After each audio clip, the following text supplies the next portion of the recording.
วยแล้วซวยอีกซวยถ่ายปีท่านผู้ชมเกิดเหตุว่ามีรถใหญ่เสียหลักไปตำเอาเสาไฟ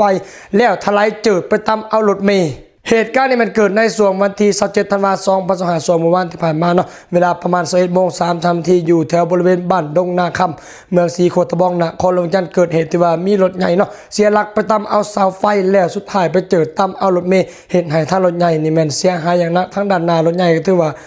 เสียหายอย่างนั้นแต่ผู้ชมเลยเหตุการณ์นี้ก็ถือว่าเห็นให้มีผู้บาดเจ็บ1 คนเลยคือว่าเป็นเพศชายอายุ25 ปีเนาะหลังจากที่ว่าทราบเรื่องแม่นทั้งหน่วยกู้ภัยช่วยเหลือสังคมเพิ่นก็ได้มีการเข้าไปพื้นที่และปฐมพยาบาลเบื้องต้นผู้บาดเจ็บเนาะทั้งผู้บาดเจ็บก็ถือว่าบาดเจ็บสาหัสเติบท่านผู้ชมและหลังจากนั้นแม่นเพิ่นปฐมพยาบาลเบื้องต้นเรียบร้อยแล้วก็นำส่งหมอมาโฮสดถือว่าเพิ่นก็ช่วยเติมเนาะสิเข้าปีใหม่แล้วมาเกิดอุบัติเหตุแบบนี้เนาะและทั้งเฮาก็ขอให้เพิ่น